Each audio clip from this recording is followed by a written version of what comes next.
നമസ്കാരം. ഞാൻ Bijeesh Vallur, professional full time trader ആണ്. നമുക്ക് നിഫ്റ്റിയുടെ സിറ്റുവേഷൻ നമുക്ക് നോക്കാം.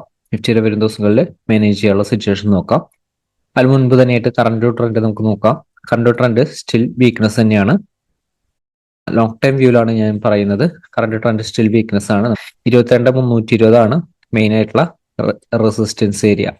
അപ്പൊ 22,320 മുകളിലേക്ക് സസ്റ്റെയിൻ ചെയ്താലും 22,320 മുകളിലേക്ക് സസ്റ്റെയിൻ ചെയ്താൽ മാർക്കറ്റിൽ ഒരു ഷോർട്ട് കവറിങ്ങിന് ഒരു സാധ്യതയുണ്ട്.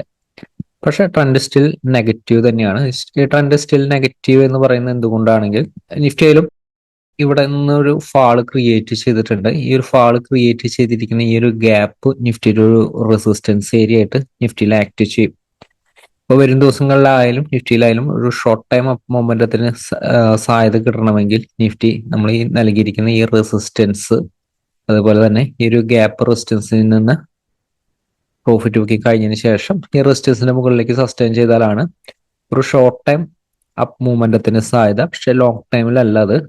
താൽക്കാലികമായിട്ടുള്ള അടുത്ത റെസിസ്റ്റൻസ് വരെയുള്ള അപ്പ് മൂവ്മെന്റത്തിന് ഒരു സാധ്യത. ഈ ഒരു റെസിസ്റ്റൻസ് എന്ന് പറയുന്നത് 22,675 ഈ ഒരു ലെവലിൽ റെസിസ്റ്റൻസ് വരുന്നത്. നമുക്കൊരു വീക്ക്ലി ടൈം ഫ്രെയിമിൽ നിങ്ങൾക്ക് നോക്കുകയാണെങ്കിൽ നിഫ്റ്റിനെ കുറിച്ച് ക്ലിയർ ആയിട്ട് മനസ്സിലാകും. അത് ഡെയിലി ടൈം ഫ്രെയിം ആണ്. വീക്ക്ലി ടൈം ഫ്രെയിമിലേക്ക് മാറ്റുമ്പോൾ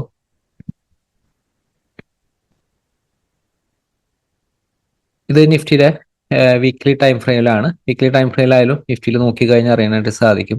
ഈ ഒരു ട്രെൻഡ് സ്റ്റിൽ ലോങ് ടൈം നെഗറ്റീവിലാണ്. കാരണം അത് തുടർച്ചയായിട്ട് താഴത്തേക്ക് വന്നുകൊണ്ടിരിക്കുന്ന ഒരു ട്രെൻഡാണ്. ലോങ് ടൈം വ്യൂവിൽ ട്രെൻഡ് സ്റ്റിൽ നെഗറ്റീവ് ആണ്. അപ്പോൾ താൽക്കാലികമായിട്ട് നിഫ്റ്റി ഇവിടുന്ന് ഒരു ബൗൺസ് ചെയ്യുന്നത് ഒരു സഡൻ ആയിട്ടുള്ള ഒരു ഫാളിന് ഒരു സാധ്യത കുറവാണ്. കാരണം സഡൻ ആയിട്ടുള്ള ഒരു ഫാൾ വന്നാലും നിഫ്റ്റിയിൽ ഈ ഒരു റേഞ്ചിൽ ഒരു കൺസോൾട്ടേഷൻ ക്രിയേറ്റ് ചെയ്തിരിക്കുന്ന ഒരു ഏരിയ ആണിത്. ഇപ്പൊ ഇലക്ഷന് മുൻപ് തന്നെയായിട്ട്, ഇലക്ഷന്റെ റാലിക്ക് മുൻപ് തന്നെയായിട്ട് മെയിൻ ആയിട്ടുള്ള ഒരു കൺസോൾട്ടേഷൻ ക്രിയേറ്റ് ചെയ്തിരിക്കുന്ന ഏരിയ ആണ് ഈ ഒരു ഏരിയ. അപ്പൊ ആ ഒരു ഏരിയയിൽ നിഫ്റ്റിക്കായാലും ഈ ഒരു ഏരിയയിൽ ബൗൺസ് ചെയ്യാനായിട്ട് ശ്രമിച്ചുകൊണ്ടിരിക്കുന്ന ഏരിയയിൽ ലോവർ ലെവലായാലും വരുന്നൊരു സിറ്റുവേഷൻ ആയാലും ഈ ഏരിയയിൽ സപ്പോർട്ട് ചെയ്യുന്ന മെയിൻ ആയിട്ടുള്ള ഒരു സപ്പോർട്ട് ചെയ്യുന്ന എല്ലാം ബൗൺസ് ചെയ്യാനുള്ള ഒരു ശ്രമം നടത്തും. പക്ഷെ ലോങ് ടൈം ട്രെൻഡ് പ്രത്യേകം ശ്രദ്ധിക്കുക, long time trend still negative ആണ്. എപ്പോഴും നമുക്ക് ആ ഒരു ട്രെൻഡ് റിവേഴ്സ് ആകുമ്പോൾ പോലും നമ്മളത് സൂചിപ്പിക്കാറുണ്ട്. എക്സാക്റ്റ് ആയിട്ട് നമ്മൾ ഓൾമോസ്റ്റ് ഒരു മാർക്കറ്റിന്റെ ഒരു മൊമെന്റത്തിലും ട്രെൻഡ് റിവേഴ്സിൽ നമ്മൾ എക്സാക്റ്റ് ആയിട്ട് നമ്മൾ പ്രഡിക്ഷൻ നടത്താറുണ്ട്.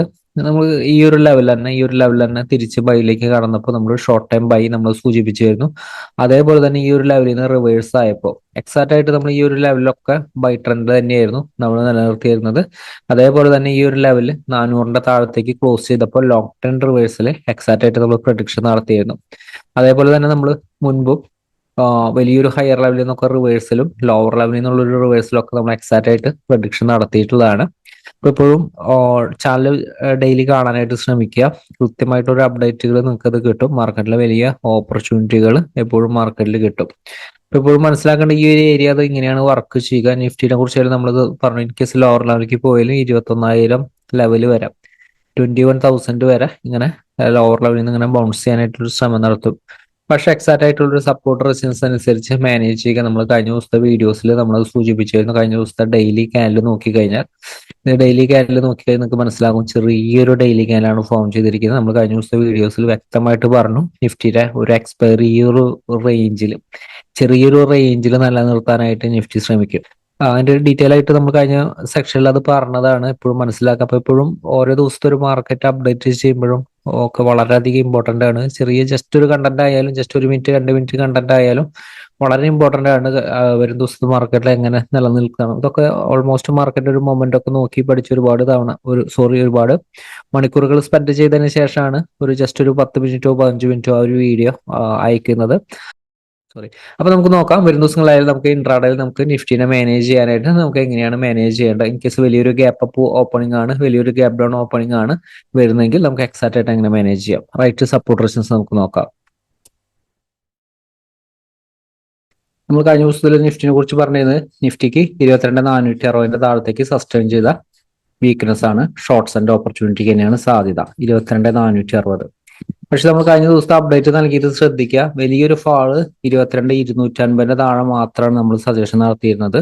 മാർക്കറ്റ് ഒരു വലിയൊരു ഫാളിനൊരു സാധ്യത ആ റേഞ്ചിൽ മാത്രമാണ്. നമ്മൾ ഈ ഒരു ലെവലിലും സപ്പോർട്ട് നൽകിയിരുന്നു. ഇന്നലെ നൽകിയിരിക്കുന്ന സപ്പോർട്ട് 350 സപ്പോർട്ട് നൽകിയിരുന്നത്. ഈ ഒരു സപ്പോർട്ടാണ് നിഫ്റ്റിയിൽ ഹോൾഡ് ചെയ്ത്. ഇവിടെ നമുക്ക് തൊട്ടടുത്ത് സപ്പോർട്ട് ലെവൽ ഉണ്ട്. അപ്പൊ എപ്പോഴും ശ്രദ്ധിക്കേണ്ടത്, തൊട്ടടുത്ത് സപ്പോർട്ട് ലെവൽ ഉണ്ടെങ്കിൽ ആ ഒരു റേഞ്ച് എന്ന് പറയുന്നത് ക്വിക്കായിട്ട് അവിടെ ഹോൾഡ് ചെയ്യാൻ സാധ്യതയുണ്ട്. മാത്രമല്ല, പ്രത്യേകിച്ച് നമ്മൾ സജഷൻ നടത്തിയിരുന്നു എക്സ്പയറി ഒരു ചെറിയ റേഞ്ചിലാകാനാണ് സാധ്യത. അപ്പൊ അതുകൊണ്ട് തന്നെ അതിനനുസരിച്ച് എപ്പോഴും മാനേജ് ചെയ്യുക. പറയുന്ന ഒരു പ്ലാനുകൾക്ക് അനുസരിച്ച് എപ്പോഴും മാനേജ് ചെയ്യാനായിട്ട് ശ്രമിക്കുക. അപ്പോൾ 22,460 മുകളിലാണ് നിഫ്റ്റി ഓപ്പൺ ചെയ്യുന്നത്. റെസിസ്റ്റൻസ് ആണ് 22,460 മുകളിൽ ബൈ ഓപ്പർച്യൂണിറ്റി യൂട്ടിലൈസ് ചെയ്യാം. സെയിം ക്യാനില് സ്റ്റോപ്പ് ലോസ് പ്ലേസ് ചെയ്തുകൊണ്ട് ബൈ ഓപ്പർച്യൂണിറ്റി യൂട്ടിലൈസ് ചെയ്യാം. തൊട്ടടുത്ത റെസിസ്റ്റൻസ് എന്ന് പറയുന്നത് 22,530 22,530 മുകളിലേക്ക് സസ്റ്റെയിൻ ചെയ്താൽ ബൈ ഓപ്പർച്യൂണിറ്റി യൂട്ടിലൈസ് ചെയ്യാം. ആ ഒരു ലെവൽ തന്നെ സ്റ്റോപ്പ് ലോസ് പ്ലേസ് ചെയ്തുകൊണ്ട്. അപ്പൊ അതിനുശേഷം അടുത്ത റെസിസ്റ്റൻസ് വരുന്നത് 22,666 അതുപോലെ തന്നെ 22,700. ഇതാണ് ഹയർ ലെവൽ സ്ട്രോങ് ആയിട്ടുള്ള റെസിസ്റ്റൻസ് ലെവല്.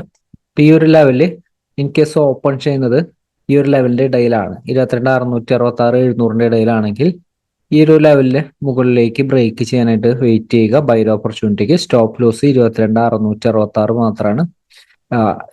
സോറി, ഈ ഒരു ലെവലിൽ സ്റ്റോപ്പ് ലോസ് കീപ്പ് ചെയ്യരുത്. ഈ ഒരു ലെവൽ തന്നെയാണ് പ്രോപ്പർ ആയിട്ടുള്ള സ്റ്റോപ്പ് ലോസ്. അല്ലെങ്കിൽ ഗ്യാപ്പ് അപ്പ് ഓപ്പണിംഗ് ആണ്, ഈ റേഞ്ചിന്റെ ഇടയിലാണ്. ഈ റേഞ്ച് ബ്രേക്ക് ചെയ്താൽ ചെറിയ ടൈം ഫ്രെയിലോ വലിയ ടൈം ഫ്രെയിലോ ഷോർട്ട്സ് ആൻഡ് ഓപ്പർച്യൂണിറ്റി യൂട്ടിലൈസ് ചെയ്യാം. ക്വിക്ക് ആയിട്ടുള്ള ഒരു ഫാള് മാർക്കറ്റിൽ എക്സ്പെക്ട് ചെയ്യാം. 22,530 ആയിരിക്കും സപ്പോർട്ട് വരുന്നത്. അപ്പൊ അതിനുശേഷം ഈ ഒരു സപ്പോർട്ട് എടുത്ത് കയറുന്നുണ്ടെങ്കിൽ ക്വിക്ക് ആയിട്ട് പ്രോഫിറ്റ് ബുക്കിംഗ് ചെയ്യുക. പക്ഷെ വീണ്ടും അടുത്തൊരു ബൈ ഓപ്പർച്യൂണിറ്റി 22,700 മുകളിലേക്കാണ്. 22,700 മുകളിൽ സസ്റ്റെയിൻ ചെയ്താൽ അടുത്ത റെസിസ്റ്റൻസ് കാണുന്നത് 22,810 885 റെസിസ്റ്റൻസ് കാണുന്നത്. അതിനുശേഷം 915 റെസിസ്റ്റൻസ് കാണുന്നത്. അതിനുശേഷം 22,985 റെസിസ്റ്റൻസ് കാണുന്നത്. മാർക്കറ്റിന്റെ ഒരു വൈഡ് ആയിട്ടുള്ള ഒരു റേഞ്ച് ആണ് നമ്മൾ നൽകിയിരിക്കുന്നത്. അപ്പൊ നിഫ്റ്റി ഓപ്പൺ ചെയ്യുന്നപ്പോഴും ശ്രദ്ധിക്കുക, ഓപ്പൺ ചെയ്യുന്നത് സപ്പോർട്ട് റെസിസ്റ്റൻസ് റേഞ്ചിന്റെ ഇടയിലാണ്. നമുക്ക് കൃത്യമായിട്ടുള്ള തീരുമാനം എടുക്കാതിരിക്കുക. റൈറ്റ് ആയിട്ടുള്ള എൻട്രി നമുക്ക് കിട്ടില്ല. ഇൻ കേസ് എൻട്രി എടുത്താൽ അത് മൊമെന്റം മാർക്കറ്റിൽ അത് കിട്ടില്ല. എപ്പോഴും പറയുന്ന ഒരു സപ്പോർട്ട് റെസിസ്റ്റൻസ് ഇപ്പൊ കഴിഞ്ഞ ദിവസം ആയാലും ശ്രദ്ധിച്ചാൽ മനസ്സിലാവും. കഴിഞ്ഞ ദിവസത്തിൽ എൻട്രി എടുത്തിരിക്കുന്നത് ഈ ഒരു റേഞ്ചിന്റെ ഇടയിലാണെങ്കിൽ നമുക്ക് കൃത്യമായിട്ടുള്ള ഒരു ഡയറക്ഷൻ നമുക്ക് കിട്ടില്ല. എപ്പോഴും റെസിസ്റ്റൻസിന്റെ അടുത്ത് നിന്ന് ഷോർട്ട്സ് ആൻഡ് ഓപ്പർച്യൂണിറ്റി, സപ്പോർട്ടിന്റെ എക്സാക്ട് അടുത്ത് നിന്ന് ബൈ ഓപ്പർച്യൂണിറ്റി എടുത്തു കഴിഞ്ഞാൽ നമുക്ക് ക്ലിയർ ആയിട്ടുള്ള ഒരു ഡയറക്ഷൻ, ചെറിയൊരു മൊമെന്റത്തിലായാൽ പോലും കൃത്യമായിട്ടുള്ള ഒരു ഡയറക്ഷൻ പ്രോഫിറ്റ് നമുക്കത് കിട്ടും. അപ്പൊ അതുകൊണ്ട് തന്നെ ഈ ഒരു ലെവലിന്റെ ഇടയിലൊക്കെ ഓപ്പൺ ചെയ്ത് കഴിഞ്ഞാൽ മൊമെന്റത്തിന് സാധ്യത കുറവായിരിക്കും. അതേപോലെ തന്നെ ഈ റേഞ്ചിന്റെ ഇടയിൽ ആയാലും അല്ലെങ്കിൽ റെസിസ്റ്റൻസിന് മുകളിലേക്ക് തിരിച്ചു പോകുന്ന ഒരു സമയത്തായിരിക്കണം ബൈ ഓപ്പർച്യൂണിറ്റി യൂട്ടിലൈസ് ചെയ്യേണ്ടത്. എക്സാക്ട് ആയിട്ട് ഈ ഒരു സപ്പോർട്ട് റെസിസ്റ്റൻസ് അനുസരിച്ച് മാനേജ് ചെയ്യുക. കൃത്യമായിട്ടുള്ള ഒരു ടണിൽ നിലനിൽക്കാൻ പറ്റും. ഇൻ കേസ് വലിയൊരു ഗ്യാപ്പ് അപ്പ് ഓപ്പണിംഗ് ആണ്, സപ്പോർട്ടിന്റെ ഒരു താഴത്തേക്ക് സസ്റ്റെയിൻ ചെയ്താൽ മാത്രം buy shorts and opportunity utilise ചെയ്യുക. നിഫ്റ്റി ഓപ്പൺ ചെയ്യുന്നത് ഇൻ കേസ് ഓപ്പൺ ചെയ്യുന്നത് ഗ്യാപ്പ് ഡൗൺ ഓപ്പണിംഗ് ആണ്. ഗ്യാപ്പ് ഡൗൺ ഓപ്പണിംഗ് ചെയ്യുമ്പോൾ പ്രത്യേകം ശ്രദ്ധിക്കണം. സപ്പോർട്ടാണ് തൊട്ട് താഴെ 22,385 വരെ സപ്പോർട്ടാണ്. 385 ബ്രേക്ക് ചെയ്താൽ ഉടനെ ഷോർട്ട്സ് ആൻഡ് ഓപ്പർച്യൂണിറ്റി യൂട്ടിലൈസ് ചെയ്യാം. 365 സപ്പോർട്ട്, ഈ ഒരു ലെവലും ബ്രേക്ക് ചെയ്താൽ 320, ഈ ഒരു ലെവൽ വരെ നിഫ്റ്റിക്ക് നല്ലൊരു സപ്പോർട്ട് ഉണ്ട് ഇൻട്രാഡേയില്. അതായത് 320 കുറിച്ച് നമ്മൾ പറഞ്ഞിരുന്നു. 320 മുകളിലേക്ക് സസ്റ്റെയിൻ ചെയ്ത് കഴിഞ്ഞാൽ നിഫ്റ്റിയിൽ ഒരു ഷോർട്ട് കവറിംഗ് എക്സ്പെക്ട് ചെയ്യാന്ന് പറഞ്ഞിരുന്നു. അപ്പൊ നിഫ്റ്റി 320 മുകളിലാണ് സസ്റ്റെയിൻ ചെയ്യുന്നത്. അപ്പൊ ഈ ഒരു ലെവല് ഇൻട്രാഡേയില് ലോവർ ലെവല്, ഈ ഒരു ലെവൽ ഇമ്പോർട്ടന്റ് ആണ്. അപ്പൊ 320 താഴെ സസ്റ്റെയിൻ ചെയ്താൽ വീക്ക്നെസ് ആണ്. ഷോർട്ട്സ് ആൻഡ് ഓപ്പർച്യൂണിറ്റി യൂട്ടിലൈസ് ചെയ്യാം. അടുത്ത സപ്പോർട്ട് 22,250 സപ്പോർട്ട്, അതേപോലെ തന്നെ 22,200 തൊട്ട് താഴെ 22,200. 195 സപ്പോർട്ട് വരുന്നത്. 22,200 സപ്പോർട്ടായിട്ട് എടുത്തിരിക്കുന്നത്. അപ്പൊ നിഫ്റ്റിയിലായാലും ഇത്തരം സപ്പോർട്ട് അനുസരിച്ച് മാനേജ് ചെയ്യുക. എക്സാക്ട് ആയിട്ടുള്ള ട്രെൻഡിൽ നമുക്ക് നിലനിൽക്കാനായിട്ട് സാധിക്കും. അപ്പൊ മാർക്കറ്റിലെ വലിയ അവസരമായിട്ട് നമുക്ക് ഒരു ദിവസങ്ങളുടെ അപ്ഡേറ്റിൽ വീണ്ടും കാണാം. Thank you.